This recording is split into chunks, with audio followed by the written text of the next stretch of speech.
We're gonna get you. We're gonna get you. Not another peep. Time to go to sleep. The Evil Dead wasn't just a low-budget horror film made by college friends. It was a descent into production hell that nearly broke everyone involved, physically, mentally, and financially. Picture this.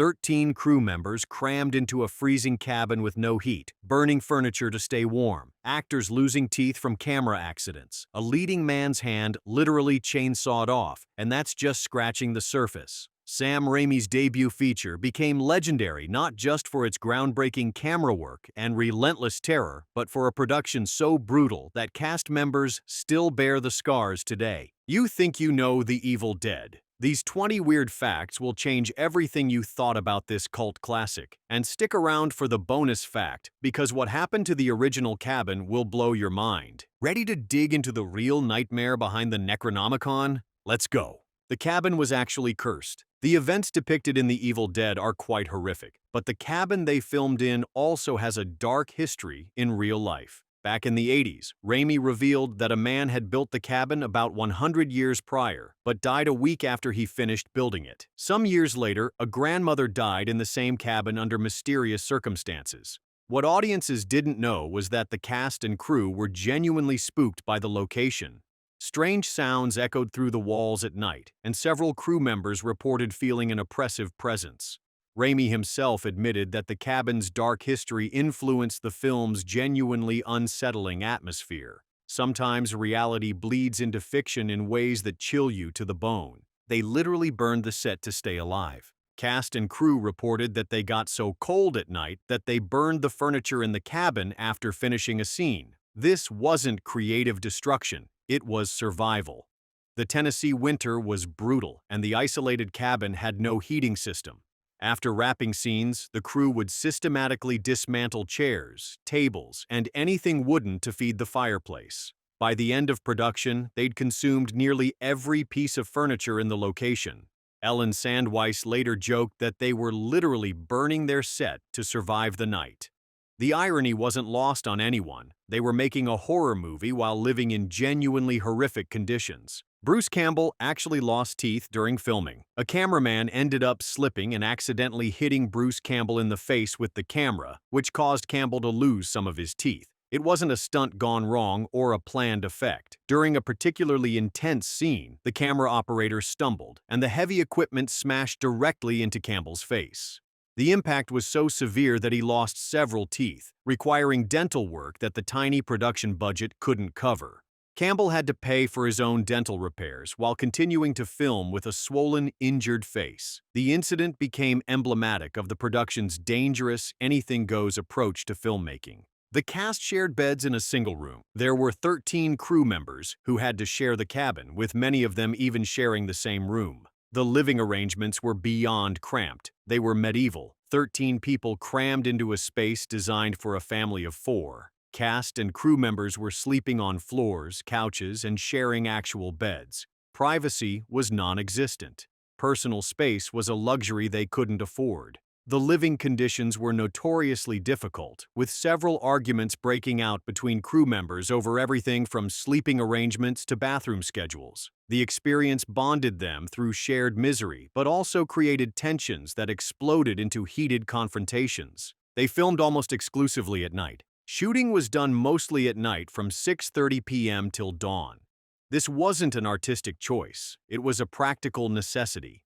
The crew had day jobs and could only dedicate evenings to the production. For months, they maintained this vampire schedule. Sleep during the day, film all night, repeat. The nocturnal schedule added to the film's authentically disorienting atmosphere, but it wreaked havoc on everyone's physical and mental health.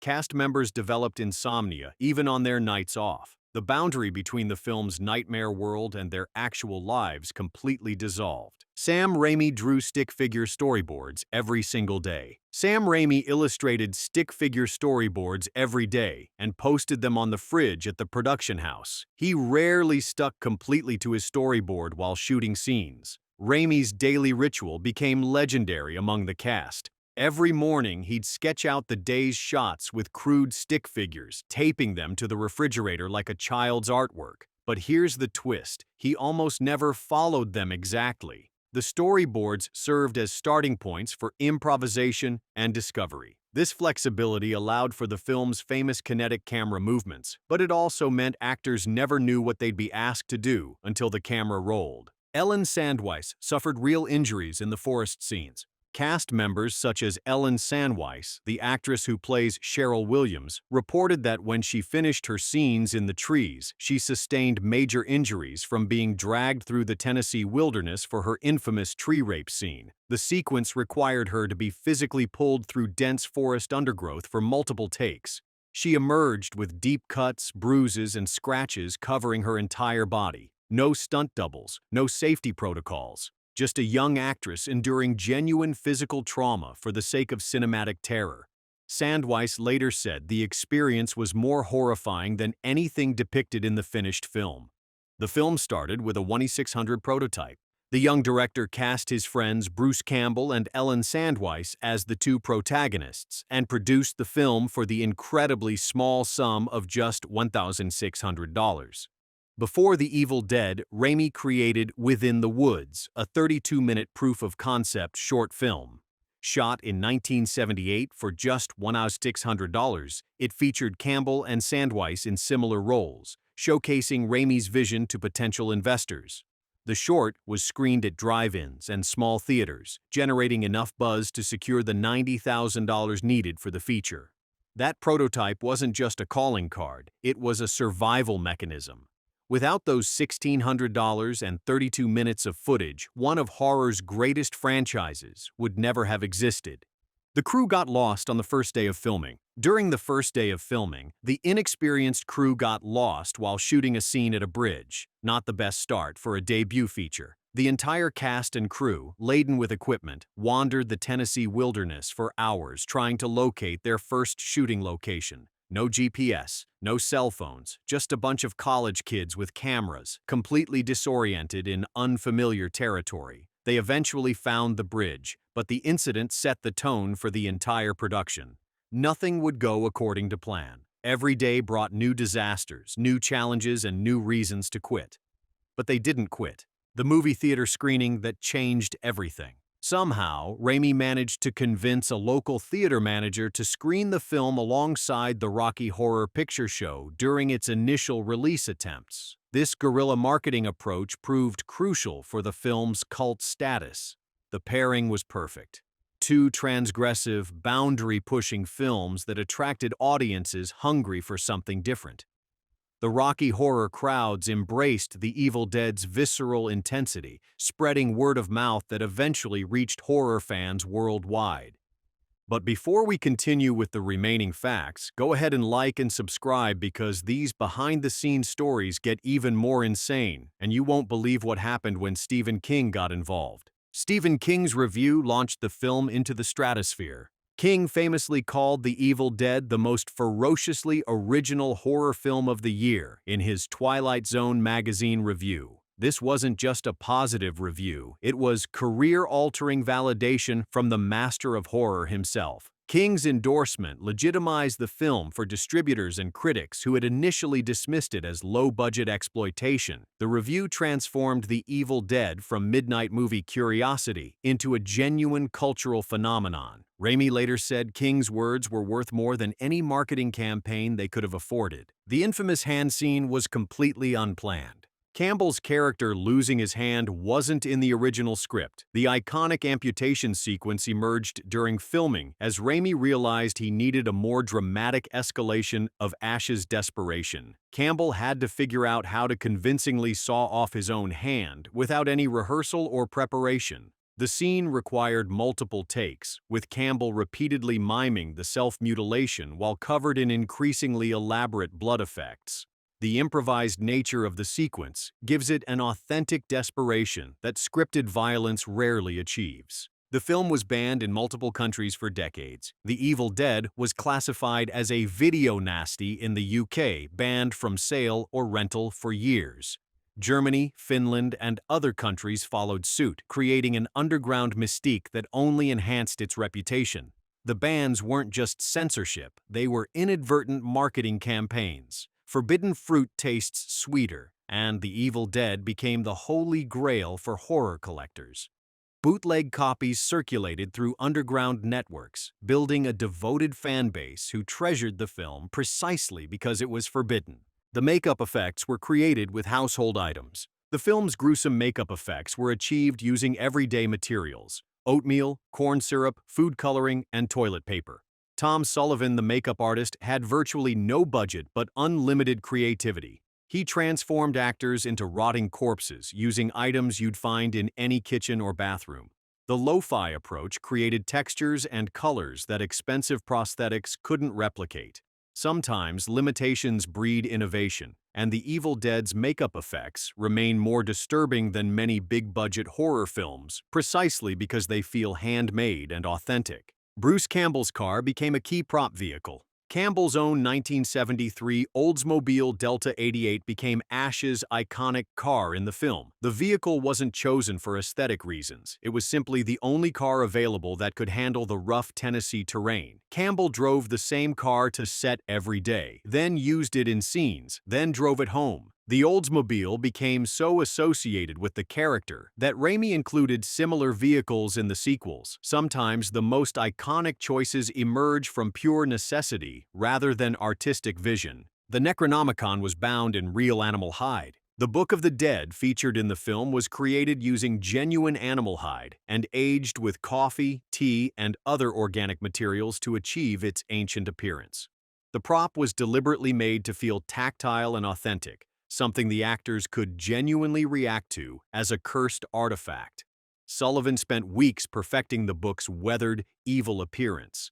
Cast members reported feeling genuinely uncomfortable handling the prop as if it carried some malevolent energy. The psychological effect was exactly what Raimi wanted. The film's sound design included real human screams. Many of the demonic voices and supernatural sounds were created using the cast and crew's actual screams, played backward and at different speeds.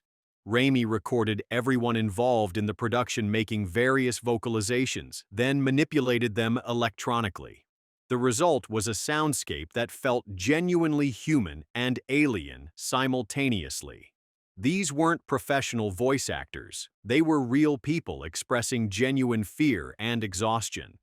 The authenticity of the sound design contributes to the film's visceral impact. The famous cabin tracking shot nearly killed the camera operator. The film's signature rushing through the forest camera movement was achieved by mounting a camera to a wooden board and having crew members sprint through the woods while maintaining steady footage. The operator had to navigate roots, branches, and uneven terrain while keeping the shot smooth and dynamic. Multiple crew members were injured during these sequences, suffering cuts and bruises from low-hanging branches and hidden obstacles. The technique created the Evil Dead's most memorable visual signature, but at significant physical cost. The film's budget was raised through dental patients. Part of the film's funding came from Robert Tapert's father, who was a dentist. Dr. Tapert convinced several of his patients to invest in his son's horror movie project during routine dental appointments. Picture getting your teeth cleaned while your dentist pitches you on financing a demonic possession film. The incongruity was perfect. Suburban professionals funding a transgressive art project they'd probably never watch. These unlikely investors became part of horror history, though most probably had no idea what they were supporting. The original ending was completely different. Raimi's original ending had all the characters dying, with no survivors and no hope of escape. The studio demanded a more conventional horror movie conclusion that would allow for potential sequels. The final scene, with the evil force still pursuing Ash, was added during post-production to satisfy commercial demands while maintaining the film's hopeless atmosphere. This compromise ending actually enhanced the film's impact, suggesting that evil is eternal and inescapable. Sometimes commercial interference accidentally creates artistic perfection. Bonus fact: here's what even the most devoted Evil Dead fans don't know. The original cabin still exists in rural Tennessee, but it's completely inaccessible to the public. The property is privately owned and heavily protected by both legal barriers and the terrain itself. Over the decades, dozens of fans have attempted pilgrimages to the location, but the remote wilderness makes it nearly impossible to reach without serious hiking equipment and local knowledge. The few who've found it report that the cabin remains virtually unchanged, frozen in time like a monument to guerrilla filmmaking. But here's the truly eerie part. Locals claim that strange lights and sounds still emanate from the property on certain nights, as if the evil presence captured on film never truly left. The Evil Dead proved that you don't need Hollywood budgets or studio backing to create cinematic legends. You just need vision, determination, and the willingness to endure genuine suffering for your art. What started as a group of college friends making a horror movie in the woods became a franchise that redefined an entire genre and launched careers that continue to shape entertainment today. These weren't just filmmakers, they were survivors, and their survival created something genuinely evil, genuinely beautiful, and genuinely unforgettable. If you enjoyed these shocking behind-the-scenes secrets, hit that like button and subscribe for more movie facts that'll make you question everything you thought you knew about your favorite films. And remember, some books should never be read, some cabins should never be visited, and some productions should never be attempted. But we're sure glad this one was. Groovy.